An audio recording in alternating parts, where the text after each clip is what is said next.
Quais são as evidências da ressurreição de Jesus? Evidências que eu digo não apenas do aspecto na fé, mas quais são as evidências históricas?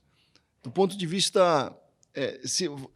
imaginemos que nós tenhamos que apresentar um caso para demonstrar que Jesus ressuscitou ou não. Se esse fosse... Tem até um livro...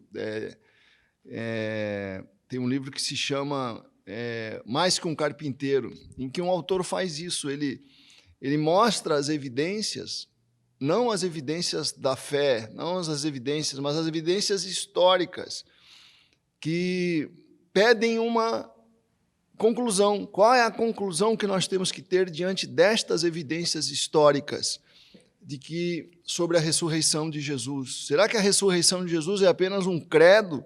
Será que a ressurreição de Jesus é apenas um artigo de fé que não se baseia em mais nada? É apenas uma declaração de fé? Ou há algo mais que pode me levar à conclusão de que essa fé está apoiada em fatos incontestáveis, que não tem outra conclusão a se chegar, que não seja essa de que Jesus ressuscitou? Ou não? Quais são as evidências? E é muito importante isso, porque muitas pessoas acreditam que a ressurreição é mera questão de fé, que não se baseia em mais nada além da fé da pessoa. É óbvio que a fé é importante, é pela fé que nós cremos, é pela fé que nós somos salvos, é pela fé que recebemos a graça de Deus. Mas a fé tem que estar apoiada em alguma coisa. E no que está apoiada a fé de que Jesus ressuscitou? Apenas no poder de Deus? É claro que o poder de Deus é tudo, fez todas as coisas, criou o universo, mas além de eu confiar no poder de Deus para ressuscitar Jesus, que evidências eu disponho para ter essa convicção? É isso que eu queria que você parasse para pensar comigo. Nós vemos, por exemplo, Paulo fala, quando ele menciona, ele enfrenta uma dúvida acerca da ressurreição de Jesus na igreja de Corinto, que era uma igreja que ficava na cidade de Corinto, na Grécia. Começou a haver ali um rumor de que Jesus não havia ressuscitado. Paulo começa a argumentar com aquela igreja numa carta, e ele diz o seguinte, que Jesus havia ressuscitado, que ele morreu, ressuscitou, segundo as Escrituras. Quer dizer, primeiro ele se apoia na palavra de Deus, na Bíblia, mas depois ele se apoia também em outros fatos. Ele diz assim, e ele apareceu a Cefas. Quer dizer, havia um testemunho de uma pessoa que havia dito que Jesus apareceu, ele apareceu a Cefas, depois apareceu aos 12, diz Paulo, em 1 Coríntios 15, verso 5. Aí no verso 6 ele diz assim, depois foi visto por mais de 500 irmãos, de uma só vez, dos quais a maioria sobrevive até agora, porém alguns já dormem. E no verso 7, depois foi visto por Tiago, mais tarde, por todos os apóstolos. Afinal, depois de todos, foi visto também por mim, como um nascido fora do tempo. Quer dizer, ele está falando assim, muitas pessoas, eu vi, muitas pessoas viram, muitas estão vivas. Vocês podem ir lá conferir com essas pessoas. Eles viram Jesus ressuscitado. Não é apenas um blá, blá, blá, não é apenas um credo, não é apenas um artigo de fé. Existem pessoas aqui, está dizendo o apóstolo Paulo, que podem testemunhar o que eu estou falando. Então, notem que há Paulo está recorrendo aqui a situações que estão além da pura fé. Há fatos, há pessoas, há testemunhas, e nós também. Eu gostaria de colocar aqui alguns fatos que, isolados, não dizem nada, mas reunidos, um concatenado com o outro, demonstram com clareza que Jesus ressuscitou. Primeiro fato, lembre-se que isolado ele não significa nada, mas reunido com outros, você vai perceber o quanto a única conclusão possível é de que houve a ressurreição. O primeiro é que todo mundo sabia onde Jesus foi sepultado. Jesus foi sepultado num sepulcro conhecido em Jerusalém, que era um sepulcro reservado por José de Arimateia. O local era certo, o local era determinado, as autoridades sabiam o local em que houve o sepultamento, Esse é o primeiro ponto. Jesus não foi, o corpo não foi escondido. O corpo estava num lugar em que todos sabiam onde estava. Esse é o primeiro ponto. O segundo ponto, o corpo desapareceu. O corpo desapareceu. Embora ele estivesse guardado, ele estivesse sob guarda, misteriosamente esse corpo desapareceu. Aí você pode dizer, mas o corpo desapareceu, talvez os discípulos tenham escondido. Muito bem. Mas guardem esses dois fatos. Todo mundo sabia onde o corpo estava. O corpo jamais apareceu. Desapareceu de uma forma que ninguém consegue explicar. E se os romanos ou os judeus quisessem acabar com o cristianismo, bastava apresentar o corpo. Por que eles não apresentaram o corpo? Apresentassem o corpo de Jesus, acabava a fé cristã. A fé cristã não tinha como prosseguir. Por que eles não apresentaram o corpo? Porque desapareceu. O corpo sumiu.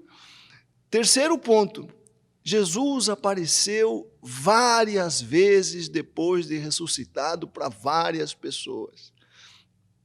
Jesus apareceu, é como Paulo diz aqui, primeiro apareceu para Cefas, depois apareceu para Maria Madalena, depois apareceu para mais de 500 pessoas, depois apareceu para mim. Quer dizer, muita gente, não foi um caso de uma alucinação que alguém viu, não, várias pessoas em situações diferentes, em momentos diferentes, testemunharam que Jesus apareceu para eles em carne e osso, vivo, né? E o quarto ponto, e talvez o ponto mais importante dessa sucessão de fatos que reunidos levam a uma conclusão só.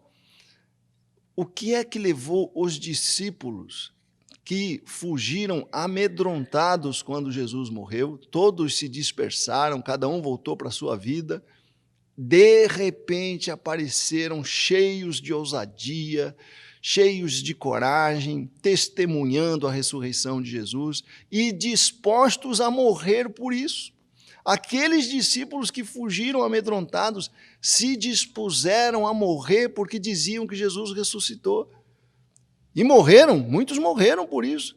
Você já viu alguém morrer por uma mentira? Você pode dizer, já, alguma pessoa pode morrer por uma mentira, mas ela tem que acreditar na mentira para morrer. Ninguém morre numa mentira que sabe que é mentira. Ou melhor, ninguém morre por uma mentira que sabe que é mentira. Se a pessoa sabe que é mentira, não vai dar a sua vida por aquilo. Ela pode até acreditar numa mentira e morrer por aquilo porque pensa que a mentira é verdade. Mas como é que alguém vai morrer porque está declarando que Jesus ressuscitou e viu Jesus ressurreto, quando ele, na verdade, não teria visto? O fato de os discípulos terem chegado ao ponto de aceitar a morte por causa do testemunho da ressurreição prova que eles viram Jesus. E a mudança de comportamento deles prova. Aqueles 12 pescadores tímidos, de repente revolucionam o planeta inteiro. O mundo é transformado por causa do testemunho de 12 pescadores que saíram gritando que viram Jesus ressuscitado. O que explica isso? O que explica essa mudança? E mais, por último, eu quero deixar um último fato para liquidar com o assunto. Paulo, o que levou Paulo, que saiu de Jerusalém em direção a Damasco, com o objetivo de destruir a fé cristã lá na cidade de Damasco, de prender os cristãos, chega em Damasco convertido. Ele sai cheio de ódio pela fé cristã da cidade de Jerusalém e no meio do caminho acontece alguma coisa que faz com que ele chegue no seu destino convertido. O que aconteceu? Paulo diz, ele diz que viu Jesus. Porque ele viu Jesus, ele mudou a sua visão acerca da fé e acaba se convertendo ao cristianismo e viram o maior pregador da fé cristã. O maior perseguidor da fé cristã se converte no maior pregador da fé cristã num instante, num segundo. Como é que isso pode acontecer? Paulo diz, Paulo testemunha, não, eu vi Jesus e percebi que eu estava errado, ele apareceu para mim. E eu não tive mais dúvida, e tanto que ele fala aqui, né, conforme o texto que nós lemos, ele diz que Jesus, afinal, depois de todos, foi visto também por mim, como um filho abortivo. Eu fui o último, nascido fora de tempo. Esses fatos reunidos, nós sabemos onde Jesus estava sepultado, O corpo de Jesus desapareceu. Jesus depois aparece para várias pessoas, mais de 500, diz Paulo. As pessoas mudam de comportamento tremendamente por causa daquilo, a ponto de revolucionar o mundo e transformar o Ocidente, transformar todo mundo por conta da pregação. E, por último, o apóstolo Paulo, que muda de uma forma incompreensível. Todos esses fatos são incompreensíveis, inexplicáveis, a não ser que você introduza uma explicação. Qual a explicação? Eles viram Jesus ressuscitado. Então a tua fé não está baseada só numa declaração de fé, está baseada na história, em fatos históricos perfeitamente demonstráveis, sobre os quais nós não podemos ter nenhuma dúvida. Pense e creia.